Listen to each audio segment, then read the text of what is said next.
This is not a 4x4, it is the 4x4 evil twin. It looks vaguely like a 4x4. I mean, this is a width 4, and they're not the same, but if you look at it from a distance, you'd think it's a 4x4. Up close though, you can see that it's not perfect, and it does have a few crooked pieces and all that. But obviously, it doesn't turn like a 4x4. So what is this puzzle? Well, to find out, let me show you how I built it. So this here is slightly less than half of this mod. This is a 30mm 3x3 that I've kind of roughened up with a sanding sponge. And these are all the pieces to cover this puzzle. I don't have the extra cubies printed yet, but the first thing I want to do is glue all of these extensions to the puzzle, and that way I'll be able to kind of judge from there what I should print and what I shouldn't print.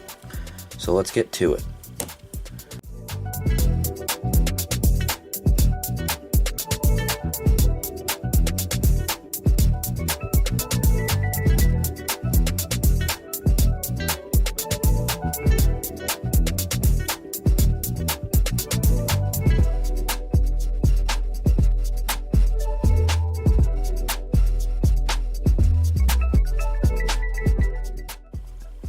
So here's one of the 3x3s covered in all of the extensions that it's going to receive.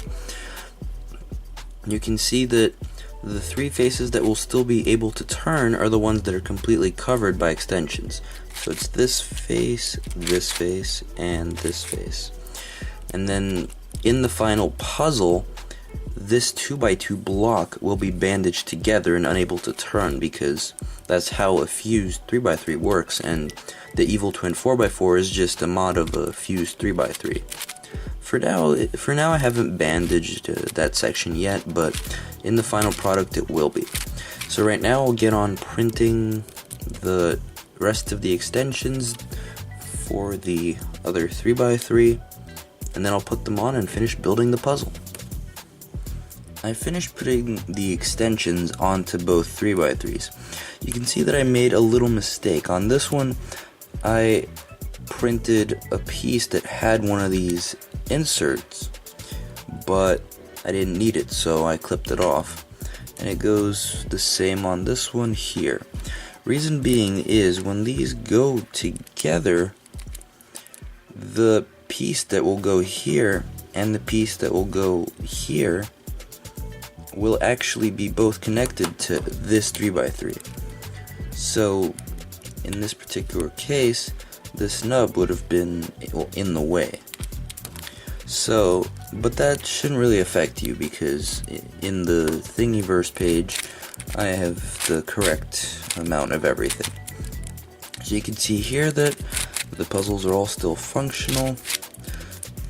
So the goal now is to glue these 2x2 blocks together just a little bit, not strongly, and then saw off these parts so that we can fuse the 3x3s together.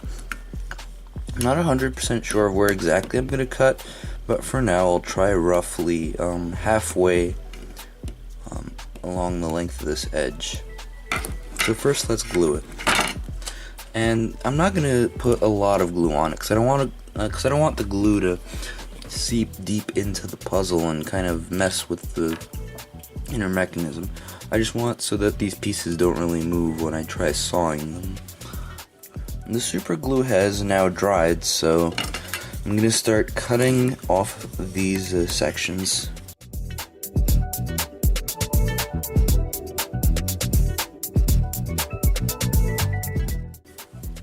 So I've cleaned everything up, and you can see here that the amount of cutting I did is actually still not enough.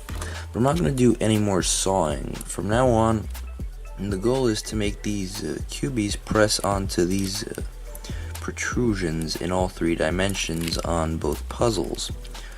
The issue is that, well, since this isn't cut down enough, that can't happen right now. So the goal is to just sand this and this away until that is how it is. And I'll just take little bits off, because if you go too far, then it'll be very difficult to actually glue the two puzzles together. Alright, it's assembled, so these two are gonna fit together like this. Pretty good, I think, actually.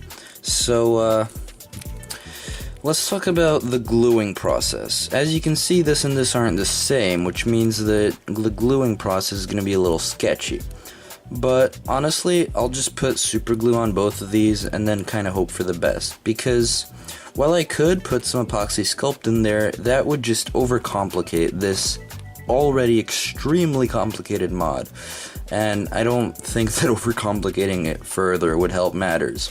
So I'm gonna do that kind of off camera, because it requires a bunch of concentration and precision, and just doing that within the frame isn't necessarily something I want to limit myself to, because this is a really important step. Like, if I mess this up, then the repair job could just take a really long time. So I'll get back to you guys when this is going to be a fused 3x3 with 15.5mm cubies.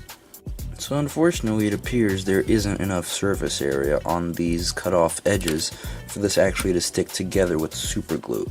So instead, what I'm going to focus on doing is gluing all of these extension type pieces onto the puzzle. Now, the way this is going to work is, on the layer with most of the pegs, it's just these with holes are just gonna go in here. But these pegs aren't for gluing, they're just for stability. You'll notice there's actually tolerances. So instead, I'm gonna glue the piece on this face to there. And basically, I'll just fill out a 4x4 section. And then here, I'll do the same, except I'll need only two pieces. One here, and one here. And then, on the bottom, actually no. I'm not gluing anything here. That is why I cut this off. Basically, the pieces that go here and here are going to belong to the other 3x3. So that means I'm going to glue a piece here and here. And that'll be it for this 3x3. And then it's the exact same story for the other 3x3. So let's get to it. Well, all of the pieces are glued. Some of them, not sure I trust to stay on there, but still have more super glue if anything happens. You can see that the pieces fit together. How does this fit together? This is so silly. Oh, that makes sense. Yeah, here we go. Now it looks like a 4x4. But yeah, that's how it fits together. So now what I'm gonna do is basically throw out any semblance of this mod being simple or accessible or easy to do. I've determined that super glue alone is not enough to keep these two halves together. So I gotta bring out the epoxy sculpt. I haven't used this stuff in months. I hope it hasn't like expired or something.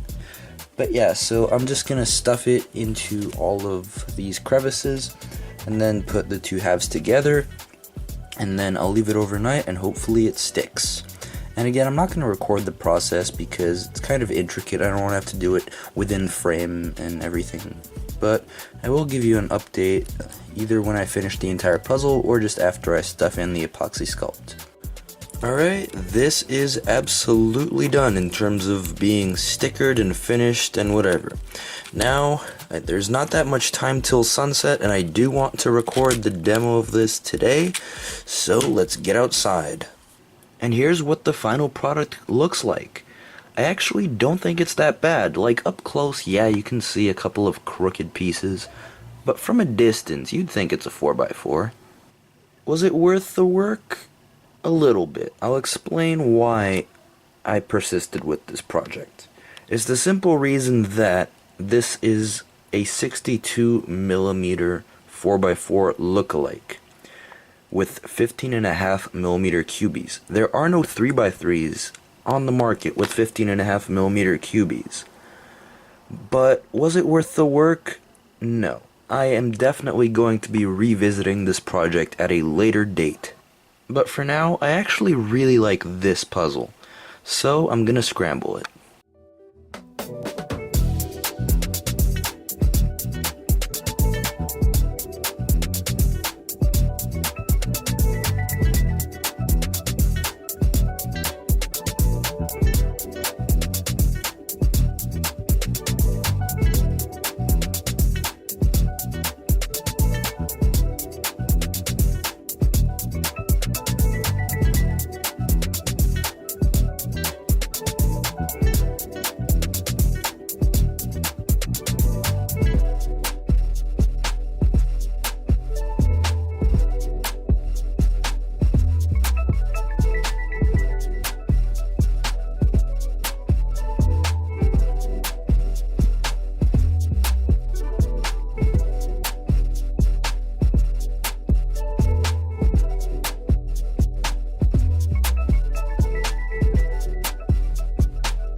Now I have solved the puzzle, and I'm not going to talk about it in too much detail, because this video is already quite long, and as I said before, I'm definitely going to be revisiting this project using a much simpler method of actually building the puzzle.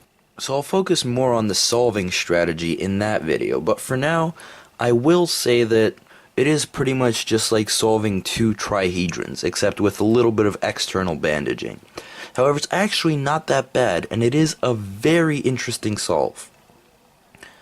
Now the files are going to be up on Thingiverse. I don't recommend you make this puzzle because it's a lot of work and not the most efficient method of making it. But anyway, I really enjoyed making and solving this puzzle. Thank you all very much for watching, and have a great day.